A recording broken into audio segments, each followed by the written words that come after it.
പിതാവും പുത്രനും പരിശുദ്ധാത്മാവുമായ ത്രിയേക ദൈവമേ, അവിടുത്തെ കരങ്ങളിൽ ഞങ്ങളെ പൂർണ്ണമായി സമർപ്പിക്കുന്നു. ഇന്നത്തെ ഈ പ്രഭാതത്തിൽ അവിടുത്തെ വചനം കേൾക്കാനും അങ്ങയോട് കൂടെ ആയിരിക്കുവാനും അങ്ങയെക്കുറിച്ച് ചിന്തിക്കുവാനും ഞങ്ങളെ അവിടുന്ന് ഒരുക്കിയതിനെ ഓർത്ത് നന്ദി പറയുന്നു. പരിശുദ്ധ അമ്മേ, ഞങ്ങൾക്കായി മാധ്യസ്ഥം വഹിച്ച് പ്രാർത്ഥിക്കണമേ. ഞങ്ങളുടെ പേരിന് കാരണഭൂതരായവരെ ഞങ്ങൾക്ക് വേണ്ടി മാധ്യസ്ഥം വഹിക്കണമേ. ഞങ്ങളുടെ സകല വിശുദ്ധന്മാരെ ഞങ്ങൾക്ക് വേണ്ടി മാധ്യസ്ഥം വഹിച്ച് പ്രാർത്ഥിക്കണമേ. നമുക്കൊന്ന് ചേർന്ന് പ്രാർത്ഥിക്കാം. നന്മ നിറഞ്ഞ മറിയമേ സുസ്തി, കർത്താവ് അങ്ങയോട് കൂടെ സ്ത്രീകളിൽ അങ്ങ് അനുഗ്രഹിക്കപ്പെട്ടവളാകുന്നു. അങ്ങയുടെ ഉദരത്തിൽ ഫലമായ ഈശോ അനുഗ്രഹിക്കപ്പെട്ടവനാകുന്നു. മറിയമേ തമ്പുരാൻ്റെ അമ്മേ, പാപികളായ ഞങ്ങൾക്ക് വേണ്ടി എപ്പോഴും ഞങ്ങളുടെ മരണസമയത്തും തമ്പുരാനോട് അപേക്ഷിക്കണമേ. ആമേൻ. സ്നേഹിതരെ, നമ്മളിന്ന് ചിന്തിക്കാൻ പോകുന്ന വിഷയം ഈശോയിലേക്കുള്ള സ്തുതികളെക്കുറിച്ചാണ്. സ്തുതി എന്ന് പറഞ്ഞാൽ നമ്മൾ ചെയ്യുന്നത് സ്വർഗത്തിലെ മാലാഖമാരോടൊപ്പം ദൈവമായ കർത്താവിനെ സ്തുതിക്കുക എന്നുള്ളതാണ്. മാലാഖമാർ അനവരതം പിതാവായ ദൈവത്തെയും പുത്രനായ ഈശോയെയും പരിശുദ്ധാത്മാവായ ദൈവത്തെയും ഒരുമിച്ച് സ്തുതിച്ച് പാടി സ്തുതിക്കുന്ന സന്ദർഭമാണിത്. നമുക്കും ആ പിതാവായ ദൈവത്തെയും പുത്രനായ ഈശോയെയും പരിശുദ്ധാത്മാവായ ദൈവത്തെയും ഏകസ്വരത്തിൽ നമുക്ക് ഒന്ന് സ്തുതിച്ച് പ്രാർത്ഥിക്കാനായിട്ട് ഒരുങ്ങാം. ഹല്ലേലൂയാ. സ്തുതി എന്ന് പറയുമ്പോൾ 15 തരം സ്തുതികളുണ്ട്. 15 തരം സ്തുതികൾ എന്ന് പറയുമ്പോൾ സങ്കീർത്തന പുസ്തകത്തിൽ 29-ാം അധ്യായത്തിൽ 2-ാം വാക്യത്തിൽ വിശുദ്ധ വസ്ത്രങ്ങൾ അണിഞ്ഞ് സ്തുതിക്കുക എന്ന് പറയുന്നു. എന്താണ് വിശുദ്ധ വസ്ത്രങ്ങൾ അണിഞ്ഞ് സ്തുതിക്കുക എന്ന് പറഞ്ഞാൽ, നമ്മൾ ദേവാലയത്തിൽ പ്രവേശിക്കുമ്പോൾ വിശുദ്ധ വസ്ത്രങ്ങൾ അണിയണമെന്ന് കർത്താവ് ആഗ്രഹിക്കുന്നു. കർത്താവ് ആഗ്രഹിക്കുന്നത് വിശുദ്ധ വസ്ത്രം അണിഞ്ഞുകൊണ്ട്, നമുക്കറിയാം ഇന്ന് ദേവാലയത്തിലെ പുരോഹിതന് വിശുദ്ധ ബലി അർപ്പിക്കാനായിട്ട് അണയുമ്പോൾ ഒരു വലിയ വിശുദ്ധ വസ്ത്രം വൈദികൻ ധരിച്ചിരിക്കുന്നു. ഒപ്പം നമ്മളും വിശുദ്ധ വസ്ത്രങ്ങൾ അണിഞ്ഞ് കർത്താവിൻ്റെ സന്നിധിയിലേക്ക്, ആലയത്തിലേക്ക് പ്രവേശിക്കണമെന്ന് കർത്താവ് ആഗ്രഹിക്കുന്നു. നമ്മൾ വിശുദ്ധ വസ്ത്രം അണിഞ്ഞ് ദേവാലയത്തിൽ പ്രവേശിക്കുമ്പോൾ തന്നെ കർത്താവിൻ്റെ മുഖത്ത് വലിയ സന്തോഷം ഉടലെടുക്കുകയാണ്.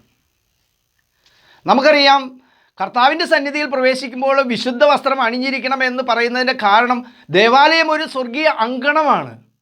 ഈ സ്വർഗീയ അങ്കണത്തിലേക്ക് പ്രവേശിക്കുമ്പോൾ വിശുദ്ധ വസ്ത്രം അണിയുമ്പോൾ നമ്മൾ കർത്താവിനെ സ്തുതിക്കാനായിട്ട് ഒരുങ്ങിയാണ് വന്നിരിക്കുന്നതെന്ന് കർത്താവിന് ബോധ്യപ്പെടുകയും കർത്താവ് അതിൽ സന്തോഷിക്കുകയും ചെയ്യുക. ഹല്ലേലൂയാ, ഹല്ലേലൂയാ.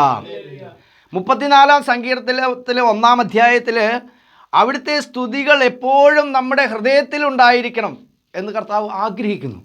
കർത്താവിനെ സ്തുതിക്കുന്നത് നമ്മുടെ ഹൃദയത്തിലൂടെ ആയിരിക്കണം. നമ്മുടെ ഹൃദയത്തിൽ നിറയുന്നതാണ് പുറത്തേക്ക് പ്രവാഹിക്കപ്പെടുന്നത്. നമ്മുടെ നാവിൽ നിന്ന് പുറത്തേക്ക് വരുന്നതും ഈ സ്തുതികളായിരിക്കണമെന്ന് കർത്താവ് ആഗ്രഹിക്കുന്നുണ്ട്.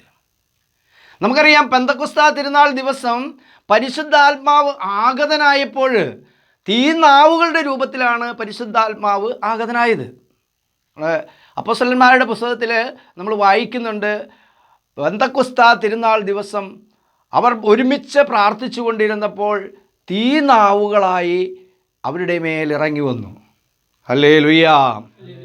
പരിശുദ്ധാത്മാവ് തീനാവുകളുടെ രൂപത്തിൽ ഇറങ്ങി വരുമ്പോൾ നമ്മളും ആ സ്തുതി ആവർത്തിക്കുന്നത് നാവിലൂടെയാണ്.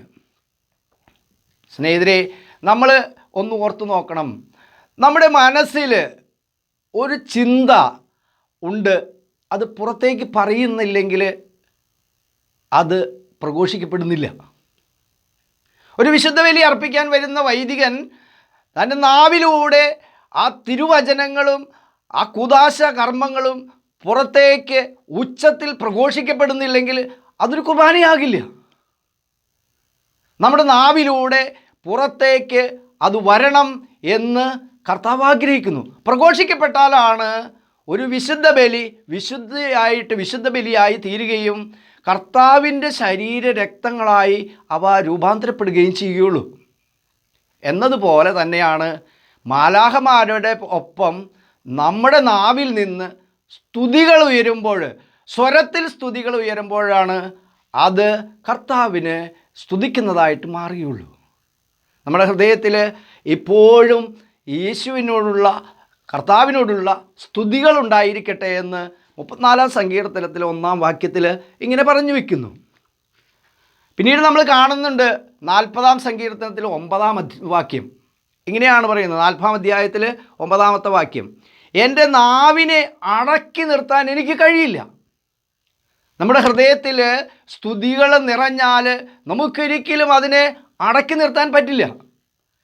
നമ്മളിത് പുറത്തേക്ക്, കർത്താവിനെ സ്തുതിക്കുന്നത് പുറത്തേക്ക് സ്വരത്തിലായിരിക്കണം. നമ്മുടെ അവിടെ നാണക്കേട് ഒന്നും വിചാരിക്കരുത്. കർത്താവ് പറയുന്നുണ്ട്, എന്നെക്കുറിച്ച് നിങ്ങൾ നാണക്കേട് വിചാരിച്ചാൽ സ്വർഗത്തിലെത്തുമ്പോൾ നമ്മെക്കുറിച്ചും കർത്താവ് നാണക്കേട് വരുത്തി വയ്ക്കും.